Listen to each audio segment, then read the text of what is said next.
खबर है और सभी को सावधान रहने की जरूरत है। इस खबर के साथ जानलेवा हो सकती है। जनवरी आने वाली है और बताया जा रहा है कि ये जो चीन में हालात हैं, अगर नहीं संभले तो हालात खराब भी हो सकते हैं। चीन में अभी भी लाशें पटी हुई हैं। आप देख रहे हैं, जहां तक नजर जाएगी आपको लाशें ही लाशें नजर आएंगी। चीन में अभी पीक नहीं आया, तब हजारों जानें रोज जा रही हैं। अगली तस्वीर दिखाइए जरा, ये आप देख रहे हैं एक और चीन की तस्वीर।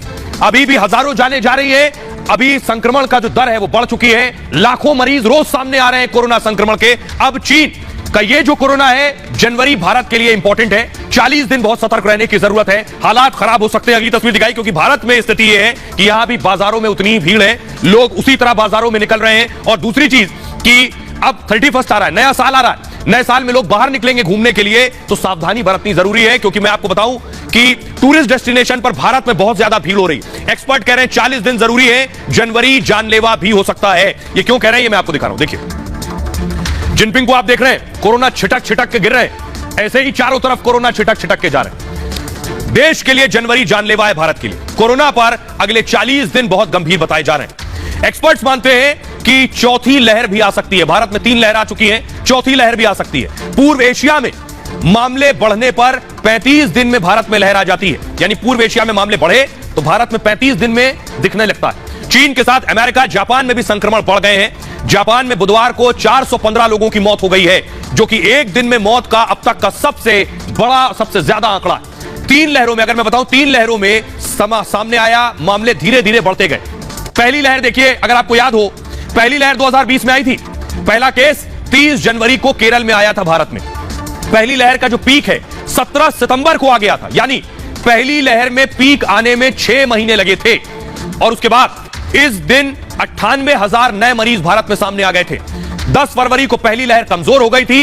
सितंबर में पीक था, फरवरी में कमजोर हो गई थी। करीब 377 दिनों तक पहली लहर चली थी। उसके बाद करीब 1 करोड़ से ज्यादा लोग संक्रमित हुए। 1,55,000 जानें भारत में गई थी। दूसरी लहर याद कीजिए, दूसरी लहर 2021 में आई।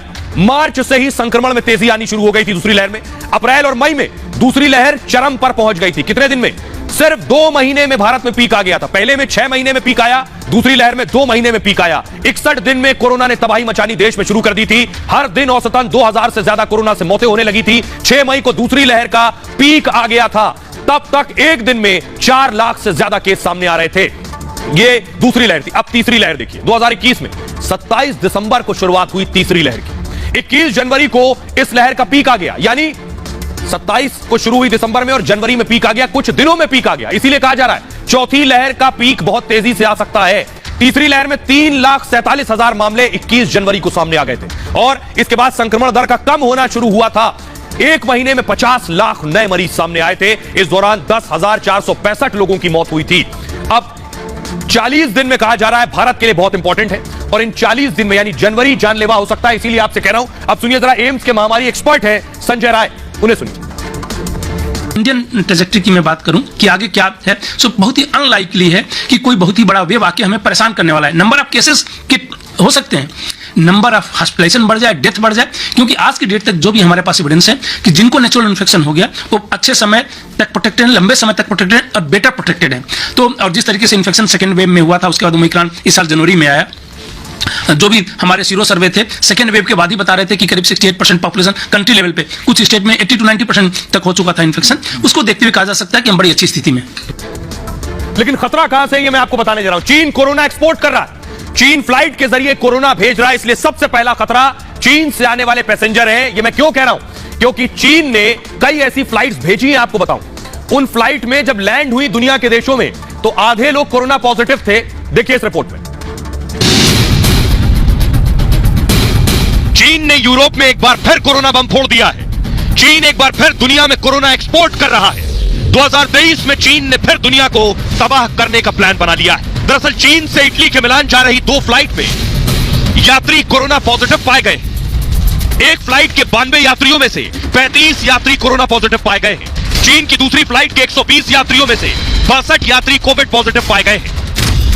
इतना ही नहीं, कोरोना किंग जिनपिंग ने चीनी नववर्ष पर विदेश जाने के लिए लाखों लोगों को वीजा जारी करने का फैसला किया है। इससे पूरी दुनिया में कोरोना फैलने का खतरा मंडराने लगा है। और आइए अब मैं आपको बताने जा रहा हूं, चीन कोरोना एक्सपोर्ट कर रहा है पूरी दुनिया में। भारत ने किन किन देशों से आने वाली फ्लाइट्स पर निगरानी शुरू कर दी है और कह दिया है बिना रिपोर्ट नेगेटिव के भारत में एंट्री नहीं मिलेगी। देखिए कौन कौन से देश हैं।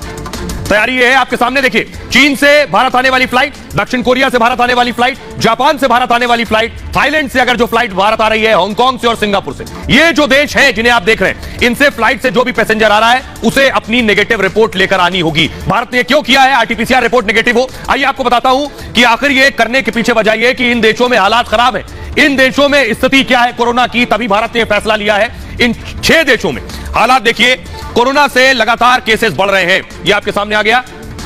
हर दिन करीब, ये मैं आपको दिखा रहा हूं चीन की हालत, हर दिन करीब 3 करोड़ 70 लाख नए मरीज चीन में सामने आ रहे हैं। लगभग 25 करोड़ लोग संक्रमित हो चुके हैं। अस्पतालों में व्हीलचेयर से जमीन तक इलाज चल रहा है चीन में। शमशान में अंतिम संस्कार की 2000 तक वेटिंग चल रही। अगला देश देखिए हांगकांग। हांगकांग से जिसे भारत आना है वो आरटीपीसीआर रिपोर्ट नेगेटिव लेकर आए। 24,000 नए मरीज हांगकांग में सामने आए।